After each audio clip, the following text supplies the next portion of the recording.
Gentlemen, and for the 11.5% out there, of you out there, ladies, yeah, I didn't forget about you gals. Don't think I didn't. That was really creepy. I am sorry. But anyway, I am bringing you some domination on Scrapyard. Not Scrapyard. Stockpile. Yeah, Stockpile. I actually kind of like this map. I never really played it too much because I bought the map pack. None of my friends bought the map pack. I don't really like playing solo, so I hadn't really played it till now. But I guess I do know a couple of people that had it, so I was playing with two other friends. Yeah. Today. Oh, before we get in there, remember to click that subscribe button if you're new around here. Me pandering, but got some exciting stuff coming up. Be on the front line of being informed, I guess. I am the number 17 spot for Black Ops 2 news.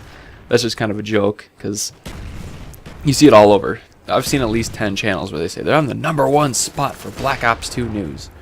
Well, only one of you can be the number 1 spot, so nobody's claimed the number 17th spot yet, so that's gonna be me. Don't you forget it. You heard it here first. Our spy planes in the air. Today, I'm going to talk about fanboyism and fanboys, Fanboy Rage, because it made me think about it with this Fanboy Rage drama about obviously Jesus and Advanced UAV, where it really only started because it was really only between two people, and then just a ton of fanboys kicked in, and it blew up gigantically. So, what is a fanboy? Well, a fanboy is somebody who, no matter what somebody puts out, will love them no matter what, and will defend them and probably die for them. That die for them is probably a little extreme, but I bet it's not. I bet there's people out there that would die for their heroes. Well, it doesn't always have to be a hero. It could be a company, maybe a product. Like Apple fanboys, where they'll only buy Apple products. They're the ones that'll sit out in line every year to buy the new iPhone, even though it really didn't change that much.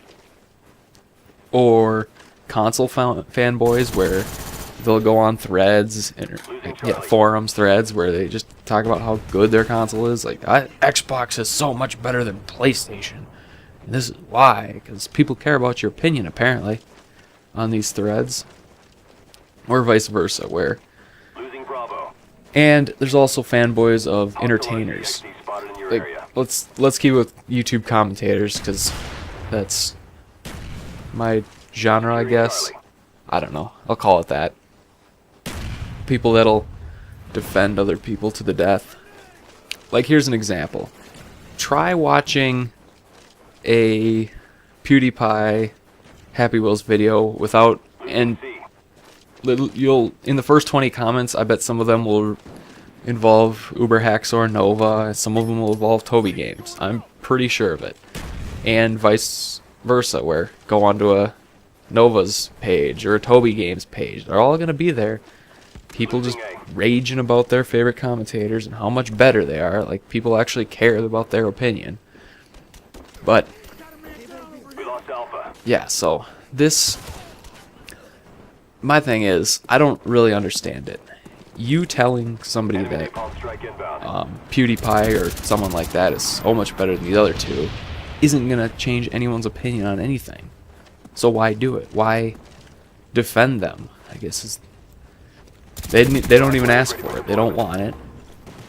You just take it upon yourself in your fanboy rage to let everyone else know that your favorite commentator, internet personality, so on and so forth, is better. You see it everywhere in YouTube. Like, I know Philip DeFranco's got a lot of fanboys. I enjoy his stuff, but I'm not going to defend him on anything. I'm not going to go create ruckus on other people's videos. That's just stupid. It does nothing. Solves nothing. And I guess the thing is, why do people do it? Do they feel like they owe these people something? You know what? You don't owe them anything. There's absolutely nothing you owe them. Well, you can probably say, well, they make entertaining videos. Yeah, but they also get YouTube money. And you watching their videos gets them YouTube money. You may say, well, they spent a lot of time and effort into this, and I am only one little view. Well, if a video gets 1 million views, you're only 1/1,000,000th of that. So your view constitutes, yeah, I think that sounds good, of 1/1,000,000th of their effort. Now, if you look at it that way, you see what I'm saying. They don't owe you anything. You are 1/1,000,000th of their money for that particular video. If they make 1 million, I'm saying, which actually is pretty damn impressive. If you get 1 million views, yeah, especially in the gaming world. But so, you know, it's kind of like the nerd boy fan rage for football or any professional sports. Well, they'll debate till their voice is hoarse about their favorite team, why their favorite team is so much better than other teams. You might have points, but you can probably wrap that debate up in 5 minutes. Put your points out there. If the other person disagrees, well, that's their problem. They disagree. You're never going to please everyone. These fanboys, will rage and piss and moan for about an hour and a half. I don't know, I'm just making up numbers here, pulling some numbers out of my ass, but you get my point. They won't drop it. On a side note, this is related more to sports. My biggest pet peeve right now is when people refer to professional sports teams as we. Even if you don't, if you don't even live by them. Well, especially if you don't, but even if you live by them, it's not we. You're not on the team. You're not in the front office. You have no say in this team whatsoever. Or somebody will be like, oh, our team needs better defense. Really? Go strap a helmet on and go play middle linebacker. I bet you'll get killed. Alright? We does not mean you. And especially people that they're not even in their home state. Now, if I was to say we, I'd be talking, I wouldn't say we, but you know what I mean. I'd be talking about the Minnesota Vikings, because I live in Minnesota, so. But I can jump ship and be like, oh, I can go jump on the New York Giants bandwagon and say, we just won the Super Bowl. No, we didn't. I don't even live in that state. I don't even live near that state. It is a long-ass drive to get to that state, or even a long flight. It doesn't make sense to me. Fanboy Rage. And all these things where people will... Oh, here's an example. It made me mad one time. White Boy 7th Street put out a video. Somehow he forgot to put game audio in, but because he has so many fanboys, it had like 2,500 likes and like 100 dislikes. Why don't you dislike it? Why would you like it? It doesn't even have audio. It was supposed to be some commentary. It was just white noise, blank, nothing.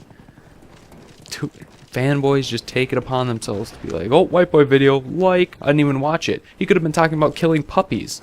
He could be talking about blowing up nursing homes. Blowing up nursing homes for dogs. Yeah. And you would have hit like just because your fanboyness says, oh, it's a White Boy video. Like. Well, it looks like games just ended. So, I hope you found this informative. Maybe entertaining. I don't know. Maybe informative, though. Remember to click that subscribe button. Like, comment, favorite. Hey, you don't have to like it if there isn't game audio. But if you can hear this, there's audio, so yeah. See you guys later.